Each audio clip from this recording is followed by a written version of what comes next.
우리 함께 말씀 보도록 하겠습니다. 함께 보실 말씀 우리 요한복음 우리 6장 우리 요한복음 6장 우리 60절에서 65절까지를 이 시간 함께 보도록 하겠습니다. 요한복음 6장 60절에서 65절 말씀 우리 함께 한 목소리로 합독하도록 하겠습니다. 60절에서 65절입니다. 함께 읽습니다. 시작. 제자 중 여럿이 듣고 말하되 이 말씀은 어렵도다 누가 들을 수 있느냐 한데 예수께서 스스로 제자들이 이 말씀에 대하여 수군거리는 줄 아시고 이르시되 이 말이 너희에게 걸림이 되느냐 그러면 너희는 인자가 이전에 있던 곳으로 올라가는 것을 본다면 어떻게 하겠느냐 살리는 것은 영이니 육은 무익하니라 내가 너희에게 이른 말은 영이요 생명이라 그러나 너희 중에 믿지 아니하는 자들이 있느니라 하시니 이는 예수께서 믿지 아니하는 자들이 누구며 자기를 팔 자가 누구인지 처음부터 아심이려라. 또 이르되 그러므로 전에 너희에게 말하기를 내 아버지께서 오게 하여 주지 아니하시면 누구든지 내게 올 수 없다 하였노라 하시니라. 아멘. 예, 우리가 요한복음 말씀을 계속해서 보는데 이제 요한복음 6장 마지막 부분을 봅니다. 그래서 사실 60절에서 71절까지인가요? 마지막까지를 한 번에 보면 좋았을 텐데 좋은데 그렇게 한 틀이라고 봐도 무방하거든요. 근데 이제 시간이 좀 너무 많아지고 또 봐야 될 것, 생각해야 될 것들이 우리에게 적용시켜야 될 것들이 분명히 있기 때문에 중간에 좀 이렇게 나눴습니다. 그래서 우리가 오늘 60절에서 65절 그리고 다음 주에 66절에서 71절을 이렇게 보도록 할 텐데요.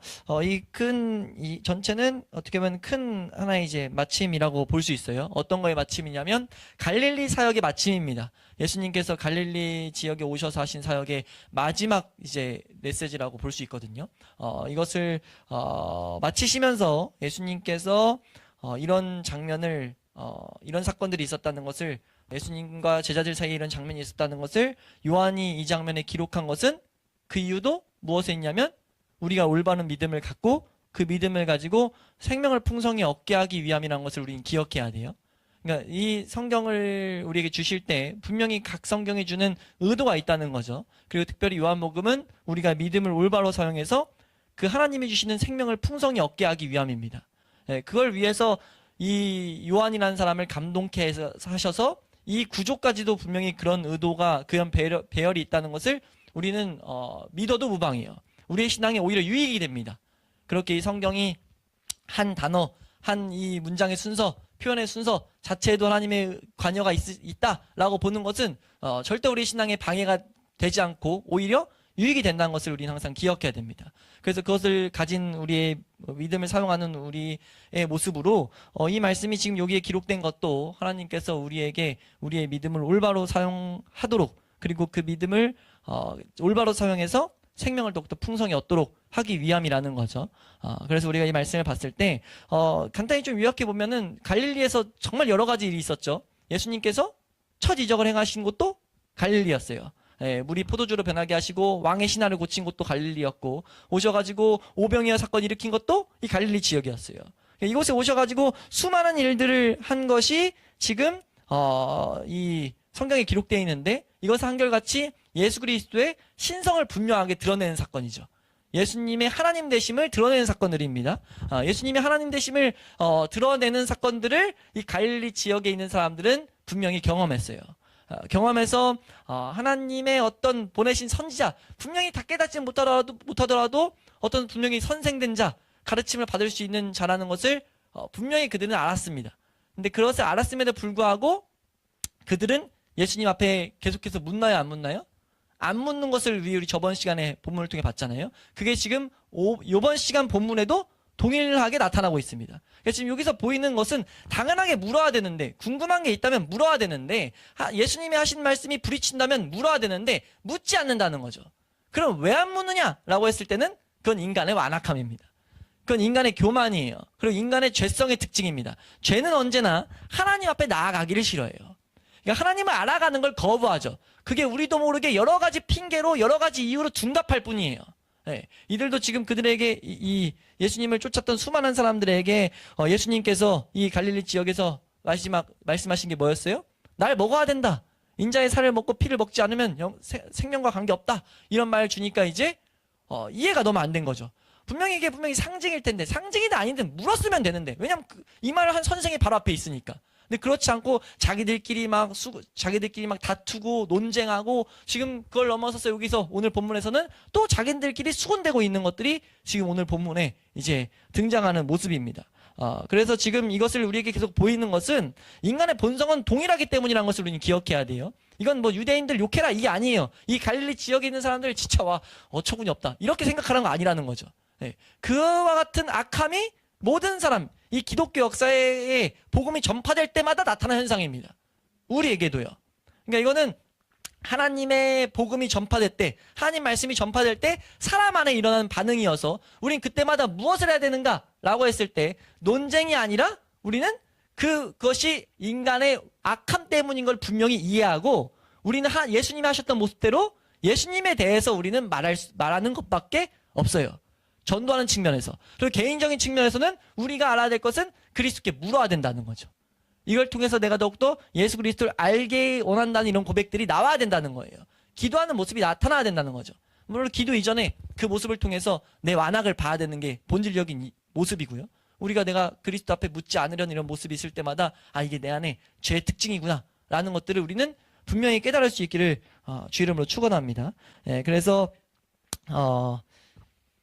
이 수군거림이 일어났고 다툼이 일어났고 막 불평이 일어났는데, 오늘은 이제 이 갈릴리에서의 직무를 마치시는 이 장면을 통해 가지고 우리가 배울 수 있는 건 성도가 가져야 될 자세를 우리는 좀 배울 수 있어요. 우리가 그걸 잘 적용시켜서 우리가 하나님의 은혜를 올바로 구하면서 나아가서 그리스도를 양식으로 삼는 자로서 우리는 나아갈 수 있기를 소망합니다. 그리스도를 양식으로 삼으라고 지금 그 방법들을 가르쳐 주는 것과 같거든요. 그래서 우리가 말씀을 한 절씩 좀 우리가 빠르게 볼 텐데요. 우리 60절 말씀부터 한번 보겠습니다. 60절입니다. 시작. 제자 중 여럿이 듣고 말하되 이 말씀은 어렵도다 누가 들을 수 있느냐 한데. 네, 예수님이 정말 복된 하늘의 신비를 가르쳐준 말씀을 듣고 나서 이제 제자들 중에 많은 사람들, 여기 여럿이라 했지만 단어는 많다예요. 수많은 사람들이 말했다라고 한다는 거예요. 뭐라고 말했냐? 이 말씀은 어렵다. 누가 들을 수 있겠냐? 라고 지금 대답했다. 이게 한대라는 단어가 말하다, 대답하다 이런 단어인데, 예수님이 한 말을 듣고 대답했다는 거예요. 말했다는 거죠. 이거 진짜 너무 어렵다. 이거 누가 들을 수 있는데, 이렇게 지금 누가 깨달을 수 있는데, 들었다는 단어 안에 깨닫다 이런 의미도 있거든요. 누가 깨달을 수 있는데 라고 지금 말하고 있다는 거죠. 여기서 제자들은 12제자와 좀 구분됩니다. 여기서 제자들은 예수님의 가르침을 듣고 쫓아왔던 사람들이에요.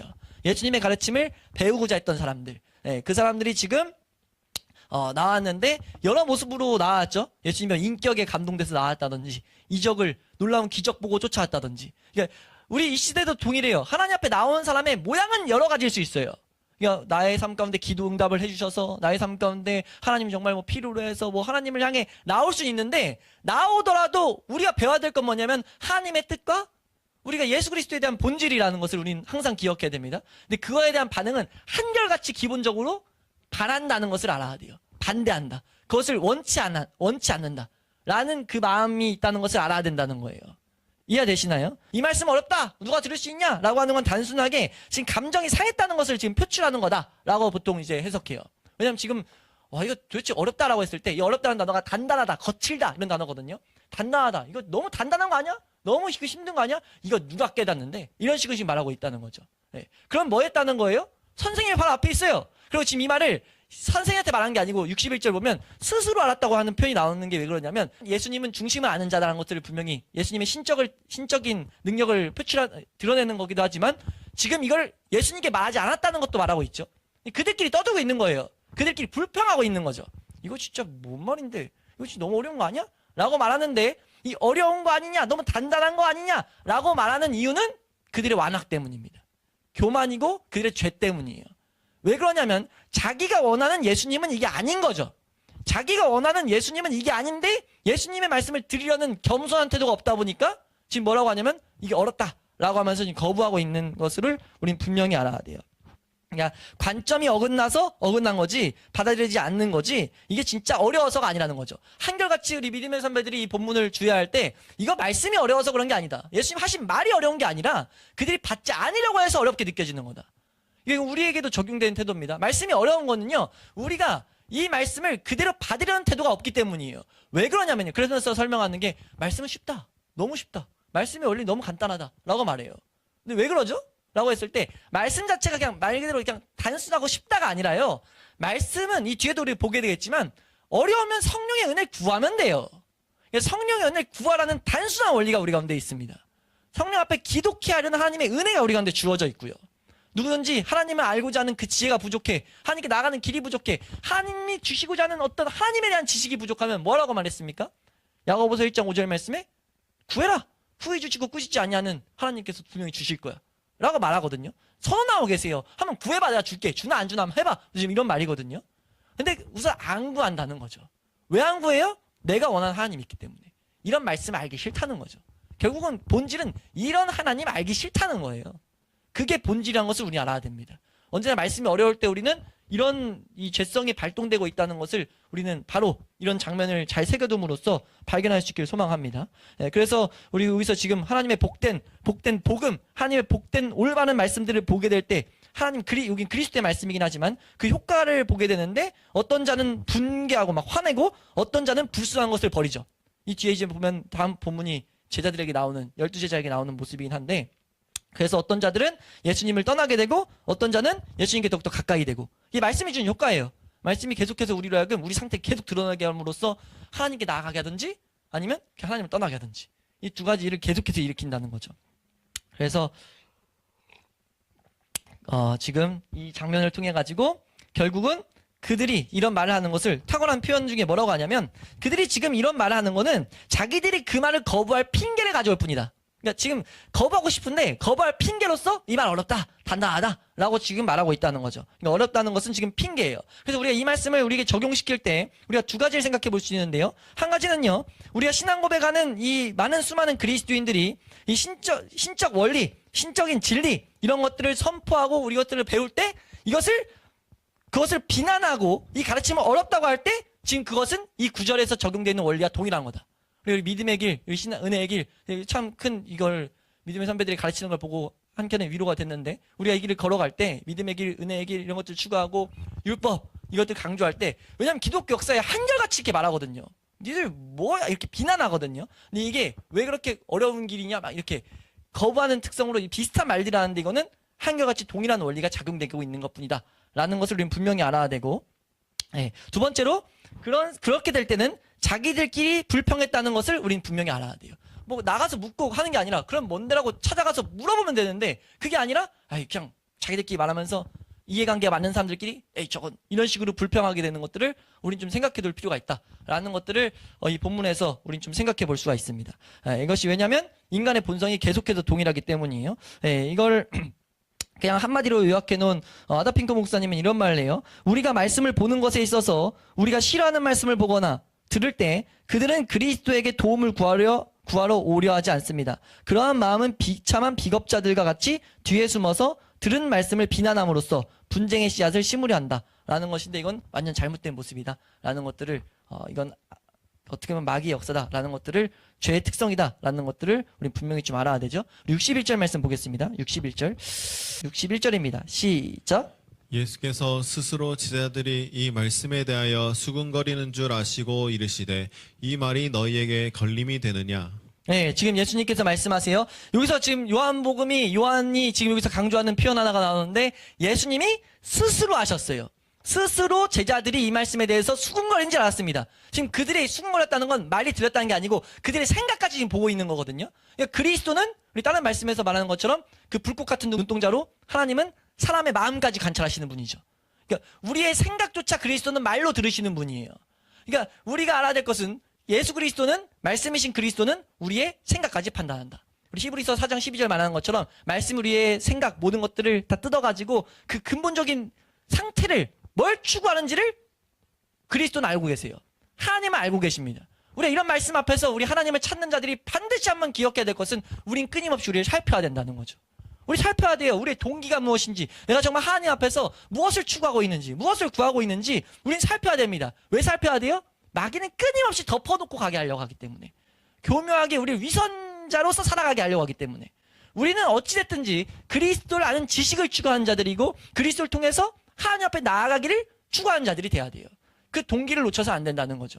그 동기를 근데 이런 것들을 왜 우리가 배워야 됩니까? 동기를 끊임없이 놓칠 수 있기 때문에. 예. 우리가 그리스도는 우리의 마음, 우리의 심령 골수까지를 우리의 생각까지를 아시는 분이라는 것을 우리가 분명히 알아가지고 우리가 우리 상태를 나조차도 계속 덮어두려고 하는 걸 예수님은 보고 계신다는 걸 알아가지고 우리가 덮어놓고 하는 것이 올바른 길이 아니라는 것을 우리는 잘 새겨놓을 수 있기를 축원합니다. 예, 그래서 성도가 무엇을 바라보고 있는지 우리는 계속해서 살펴야 돼요. 무엇을 바라봐야 돼요? 좀 전에도 말씀드렸지만 우리 그리스도를 바라봐야 되죠. 그래서 그리스도가 예수님께서 여기서 이제 이런 말씀을 하세요. 62절 말씀 보겠습니다. 62절 말씀 함께 읽습니다. 시작. 그러면 너희는 인자가 이전에 있던 곳으로 올라가는 것을 본다면 어떻게 하겠느냐? 네, 지금 여기서 말하고 있는 것은 예수님의 승천에 대해서 말하죠. 근데 이게 정말 복된 게요. 예수님이 요한복음 6장에서 계속해서 이렇게 중간중간 예수님의 이 논쟁, 이 사람들의 잘못들을 가르치는 가운데 하신 말씀들이 완벽하게 지금 예수 그리스도의 공생애의 가장 중요한 장면들을 콕 집어서 말하고 있어요. 첫 번째 성육신에 대해서 말했죠. 어디서요? 하늘에서 내려온 떡이다 라고 했을 때 성육신에 대해서 언급하고 있다는 걸 말씀드렸죠. 그리고 나서 예수님의 죽음에 대해서 언급했습니다. 어디서요? 살과 피를 먹으라 하는 건 십자가를 가르치고 있는 거거든요. 그러니까 예수님의 십자가 사건을 보게 했고, 그리고 지금 이 장면에서 무엇을 말하고 있습니까? 예수님의 승천을 말하고 있어요. 승천은 반드시 뭐와 연관되어 있습니까? 부활과 연관되어 있죠. 승천은 부활과 한 세트입니다. 그러니까 부활하시고 승천하신 그것을 지금 여기서 염두에서 말하고 있어요. 지금 이건 그러니까 요한복음이라는 것을 후대에 읽게 하는 우리들에게 분명하게 성령님께서 원하시는 것은 우리는 그리스도 아는 지식이 전부인 걸 알아야 돼요. 예수 그리스도인데 그리스도가 신 공생의 모든 그 세분화에 되어 있는 디테일한 모든 걸음들이 우리를 성도로서 살아가게 하는 힘을 공급하고 모든 세상에서의 위로와 성도로 나그네로 살아가는 성도의 위로와 모든 어떤 능력이 된다는 것을 우리는 분명히 추구해야 됩니다. 예수님이 여기서 말씀하시는 거예요. 우리가 무엇을 추구해야 되는지 우리 61절 통해서 생각했잖아요. 우리가 지금 무엇을 생각해야 되는지, 무엇을 바라봐야 되는지, 무엇을 알아야 되는지 그리스도를 알아가야 되는데 그거에 있어서 걸림이 있을 때 계속해서 우리는 그 불평이 아니라 그것만을 더욱더 추구하는 어떤 마음 상태를 말하는 것이라면 그럼 무엇이냐라고 했을 때는 결국은 그리스도를 우리는 추구해야 된다라는 것. 성경이 그리스도에 대해서 증거하고 있다는 것을 우리는 분명하게 새길 수 있길 소망합니다. 근데 문제는 뭐예요? 우리는 그것을 거부한다는 거죠. 예, 그리스도를 알아가는 것 어렵다고 계속 하는데 그거는 우리의 심령이 그것을 원하지 않는다는 것을 단순히 나타내고 있는 것이다. 그리스도를 알아가라는 것을 우리가 한결같이 들어야 되는데 그럴 때마다 우리가 그것을 원하지 않는다는 것을 계속해서 여러 가지 핑계를 통해서 우리는 하나님을 향해 나아가는 방향성을 다른 방향을 만들기 원한다는 거죠. 예, 근데 그것은 완벽하게 우리에 있는 죄의 특징이라는 것을 알아야 돼요. 그리고 그 죄의 특징은 우리 힘으로 이길 수 있습니까? 없습니까? 절대 못 이겨요. 그래서 이어서 가르치는 것이 63절 말씀입니다. 63절 말씀 함께 읽습니다. 시작. 살리는 것은 영이니 육은 무익하니라. 내가 너희에게 이른 말은 영이요 생명이라. 여기서 이런 말씀을 하는데 지금 예수님께서 이렇게 말씀하세요. 살리는 것은 영이니 육은 무익하다 라고 말하는데 이 부분에 있어서 탁월한 강해 하나를 뭐라고 했냐면 우리가 왜 지금 그리스도의 말을 싫어하는 것이냐라고 했을 때 성도들도 왜 그것을 기본적으로 싫어하게 되느냐라고 했을 때는 잘못 알기 때문이다. 그 뜻을 정확히 깨닫지 못하기 때문이다 라고 말해요. 예, 근데 그것도 탁월한 해석이거든요. 왜 그러냐면 왜 못 깨닫느냐라고 했을 때 모든 사람은 그 어떤 사람도 하나님에 대해서 스스로 알 수 있는 사람은 아무도 없어요. 누구만이 하나님에 대해서 정확히 하나님과 그리스도에 대해서 알게 하십니까? 라고 했을 때는 성령이죠. 성령이 아니고선 불가능하다는 거예요. 특별히 이 장면에서는 문맥상 분명히 예수 그리스도의 양식됨을 설명하거든요. 그 일이 어떻게 해서 가능합니까? 우리는 반드시 새겨놔야 돼요. 성도는 반드시 알아야 될 게 무엇이냐면 성령이 아니고선 불가능하죠. 기도 안 하면 불가능한 거예요.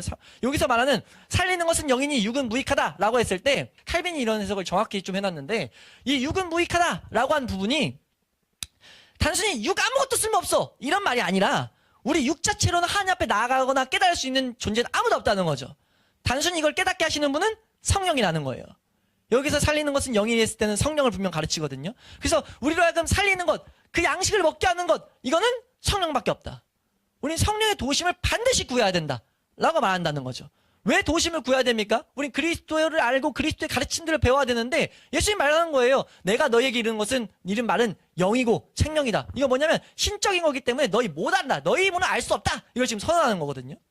알 수 없다고 선언하면서 못 먹는 걸 이거 먹어볼래? 하나님은 그러시는 분이 아니라는 거죠. 예수님은 그러시는 분이 아닌 거예요. 이 말을 하는데 뭐가 있습니까? 반드시 성령의 은혜를 구하라는 겁니다. 성령님이 그 일을 위해서 이 세상에 오셨다는 것을 우리는 놓치지 않아야 된다는 거예요. 성령이 왜 오셨습니까? 보혜사는 그리스도의 모든 가르침을 우리에게 생각나고 가르치기 위해서.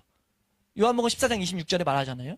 그 성령님을 구할 때는 항상 우리가 이 시선, 이것에 다 있어야 된다라는 것을 우린 분명히 알아야 됩니다. 왜냐하면 실제로 이 본문 자체에서 지금 육은 무익하다라고 했을 때 원어를 보면은 이걸 좀 이제 좀 잘 번역한 게 육 그 자체만으로는 이렇게 볼 수 있어요. 육 그 자체만으로는 무익하다. 어떤 단어 하나가 포함되어 있는데 그걸 이제 해석한 어거스틴이 이런 해석을 했는데 육 그 자체만으로는 불가능하다. 그러니까 육 그 자체만이라는 단어를 좀 첨가시켜야 된다라고 설명하는데 그게 왜냐하면 단어에 그런 단어가 있어요. 그걸 좀 정확하게 문맥상 해석하면 육 그 자체는 무익하다. 육 자체로는 스스로는 아무것도 할 수 없다. 우리의 열심은 어디 닿아야 된다는 거죠? 그러니까 우리가 아무것도 하지 말라는 게 아니라 지금 이게 오해할 수 있어서 이걸 좀 설명드리는 거예요. 육은 무익하니까 우리가 아무것도 안 하고 성령의 역사 이것만 한다? 이제 분명히 알아야 될 건 우리의 책임이 분명 강조되고 있다는 거죠. 우리가 열심을 내서 성령의 역사를 구해야 되는 것들을 분명하게 우리에게 요구하고 있다라는 것. 근데 그 본질이 어디 있기 때문에 우리 힘으로 할 수 없기 때문에 그런 것들을 여기서 분명하게 지금 우리에게 가르치고 있다라는 것. 우리 64절도 한번 보겠습니다. 전체적으로 좀 보는 게 중요해서 64절입니다. 함께 읽습니다. 시작. 그러나 너희 중에 믿지 아니하는 자들이 있느니라 하시니 이는 예수께서 믿지 아니하는 자들이 누구며 자기를 팔자가 누구인지 처음부터 아심이려라. 네, 또 한 번 예수님께서 아신다라는 이 장면이 나오는데 너희 중에 믿지 않은 자들이 있다 라고 말씀하시면서 믿지 않은 자들이 누구며 자기를 팔자가 누구인지 처음부터 지금 예수님은 알고 계셨다라는 것. 이 사람이 믿지 않는 것은 불신과 교만 때문인 것을 우리는 계속해서 지금 새겨놔야 돼요. 불신과 교만 때문에 받지 않는다라는 것. 그래서 이걸 우리에게 적용할 때 이런 말씀을 통해서 우리가 정말 예수님 하나님의 지도를 받기 원한다면 우리 마음이 그 하나님의 말씀들을 경청할 준비가 돼야 된다는 것을 우리는 좀 생각해야 된다는 거예요. 우리가 하나님 말씀을 받기 위해서 성령의 조명을 받기 위해서는 그 준비가 돼야 됩니다. 그럼 그 준비가 무엇이냐라고 했을 때 이건 우리 성경의 권위에 대해서 가르칠 때 우리가 좀 새겨놔야 될 복된 하나의 내용입니다. 우리가 우리의 마음이 성령의 조명, 하나님의 가르침을 받을 준비가 되는 것. 그거는 하나님을 향한 경외심을 가져야 돼요. 다른 말로 하나님을 하나님으로 보는 거죠. 두 번째로 그래서 이걸 이렇게 말하거든요. 그 마음의 상태는 경외심과 겸손이 그 문이다, 입구다라고 말해요. 하나님의 가르침을 배우는 입구가 경외심과 겸손이다 이런 식으로 가르치는데 그게 무슨 뜻이냐면 하나님을 하나님으로 봐야 된다는 거죠. 그리고 두 번째로 겸손은 내 상태를 정확히 봐야 된다는 거예요. 우리가 겸손해지는 유일한 길은요. 내 상태를 분명히 인지할 때만입니다. 우리 상태를 성경이 계속해서 뭐라고 가르치죠? 전적 무력, 전적으로 부패해 있다. 전적으로 타락해 있어서 하나님 앞에 그냥 우리 힘으로 절대 나아갈 수가 없다. 우리 힘으로 나갈 수 없는 그 상태임을 우리는 분명히 봐야 된다는 거죠. 그게 그리고 성경의 가르침을 배울 수 있는 중요한 자세라는 것을 우리는 알아야 됩니다.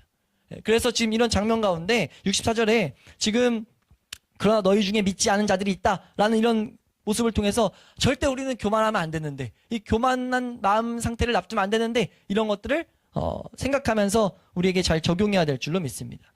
그래서 이 말씀을 하는 데 있어서 좀 탁월한 또 우리 가르침이 뭐가 있냐면 예수님께서 지금 사실은 봤을 때 대부분이 떠나가요. 근데 지금 그렇게 안 말씀하신 이유 모든 사람에게 너희가 지금 믿지 아니한다 라고 지금 말했어야 되는데 그냥 너희 중에 믿지 않은 자들이 있다 라고 말한 것은 아직 고침을 받을 만한 사람들이 낭망하지 않으려고 하는데 이 목적이 있다 라고 탁월하게 해석을 하거든요. 다시 한번 말씀드리면 지금 수많은 사람들이 이제 떠나가는데 너희 중에 대부분 안 믿는다 라고 안 한 이유는 지금 여기서 하나님께서 이 말을 하시는 것은 돌아오고 그 가운데 고침을 받은 자들에게 지금 시선이 다 있다는 거죠. 믿음을 가지고 택한 자들에게 지금 시선이 다 있다는 거예요. 그래서 예수님께서 낙심하지 않도록 이것을 말하면서 계속해서 뭘 말하는 겁니까? 우리에게 올바른 은혜의 길 가운데 서 있을 것을 우리에게 지금 가르치신다라고 우리가 배우면 됩니다. 우리 65절 말씀 보시면요. 65절 말씀입니다. 함께 읽습니다. 시작. 또 이르시되 그러므로 전에 너희에게 말하기를 내 아버지께서 오게 하여 주지 아니하시면 누구든지 내게 올 수 없다 하였노라 하시니라. 네, 이거 44절에도 이 비슷한 말씀 하셨었죠. 이끌지 아니하시면 안 된다라고 했었는데 여기서 다시 한번 말씀하세요. 오게 하지 아니하시면 누구든지 내게 올 수 없다. 우리 44절에서 말씀드렸죠. 이거는 뭐다! 하나님이 아니면 절대 뭐다! 이게 아니라 무엇이라고요? 하나님만이 하시는 거니까 하나님을 의지하며 겸손하게 그의 은혜를 구해야 된다. 예? 그의 은혜만을 구하는 것이 우리 가운데 있어야 될 자세라는 것을 우리에게 분명하게 가르치고 있다는 거죠. 예. 그래서 우리가 그리스도의 양식을 우리가 얻기 위해서 반드시 필요한 것은 하나님을 하나님으로 바라보면서 우리 상태를 아는 것. 이 원리가 계속해서 이 예수님의 가르침 가운데, 제자들과의 대화 가운데, 제자들의 상태를 보여주는 가운데, 수많은 사람들이 쫓아왔던 그 사람들의 이 장면들을 설명하는 가운데 우리에게 가르쳐지고 있다라는 것을 우리는 배워야 될 줄로 믿습니다. 예, 그래서 육체는 무익하다라는 이런 증거들을 다시 한번 여기서 말하고 있다라는 것들을 우리는 알아야 돼요. 하나님께서 이끌지 않으면 결코 우리가 하나님 앞에 나아가려고 하지 않기 때문에. 다른 말로 하면 우리가 하나님을 향해 나아가고자 하는 마음이 생긴다면 그건 뭡니까? 하나님의 은혜가 우리 가운데 작용되고 있다는 거예요. 그럼 당연하게 우리는 겸손하게 그의 은혜만을 구해야 된다는 거죠. 겸손한 모습으로 우리의 상태를 분명히 알고 성령의 은혜를 구하면서 예수님이 하신 일들을 바라보며 나아가라는 거죠. 지금 그것을 우리에게 분명하게 이 본문은 가르치고 있다라는 것. 우리가 그래서 그리스도의 가르침을 겸손하게 순복하는 자가 우리가 하나님의 말씀을 정말 단단하지 않게, 정말 쉽게, 정말 즐겁게 받을 수 있다는 것을 우리가 분명히 기억함으로써 우리 가운데 하나님 말씀을 대적하고자 하는 그런 마음이 있을 때마다 그 마음을 정확하게 진단하고 우리의 그 죄됨을 고백하며 겸손한 모습으로 성령의 은혜를, 하나님의 그 인도를 구할 수 있는 우리의 모습이 될 수 있기를 소망합니다. 이 본문에서 우리가 한 가지만 더 생각할 것은 지금 이 본문에, 그래서 지금 또 하나 복되게 주어지는 것이, 따로 이 본문을 보지 않을 거여서 말씀드리면 62절에서는 성자 하나님, 삼위 하나님이 같이 등장하는 본문이 종종 나타나는데, 이 본문도 지금 삼위 하나님의 사역이 등장하고 있어요. 62절 말씀에 성자 하나님, 우리 예수 그리스도께서 성취하신 일이 이 가운데 기록되어 있죠. 그리고 63절 말씀에는 성령 하나님의 적용에 대해서 보이고 있어요. 그리고 65절 말씀에 성부 하나님의 계획이 적혀 있습니다. 그러니까 우리가 성경을 볼 때 삼위 하나님이 등장하는 순서가 바뀌거든요, 계속. 이걸 통해서 삼위 하나님의 이 동등성 같은 것들이 분명히 우리가 배울 수 있는 본문이기도 한데, 이렇게 말하는 의도도 있는 거예요. 그러니까 우리가 우리에게 적용시킬 때 그거는 성자 하나님께서 하신 일들을 우리 먼저 바라보면서 이것을 정말 내 안에 양식 삼을 수 있는 것은 성령 하나님의 은혜로만 가능하다라는 것을 우리는 분명히 알아야 되고, 그리고 이것이 전적으로 계속 이루어지는 것은 항상 감사할 수밖에 없는 내용이다. 근데 은혜를 구한다는 것 자체도 우리 힘이 아니라는 걸 알아야 된다는 거죠. 이건 전적으로 하나님께서 우리를 이끌시는 것, 우리를 오게 하신 것, 그 허락이 있었기 때문에 우리가 이런 걸음들을 걸을 수 있다는 것을 분명히 알므로써 교만이 틈탈 수 없는 그런 복된 그 은혜의 길을 우리가 걸어갈 수 있기를 주의 이름으로 축원합니다. 그래서 정리하면 말씀을 못 들을 때는 말씀 자체가 난해해서 어려워서가 아니라 완악한 마음과 영적 무감각 때문이다 라는 것을 우리는 알아야 되고, 그래서 우리는 성령의 역사를 분명하게 강구해야 되고, 그 일 가운데 우리 하나님의 주권을 우리가 분명하게 생각해야 된다. 그래서 결론적으로 우리는 겸손한 심령으로 하나님의 도우심을 갈망하는 모든 우리 예배자들 될 수 있기를 소망합니다.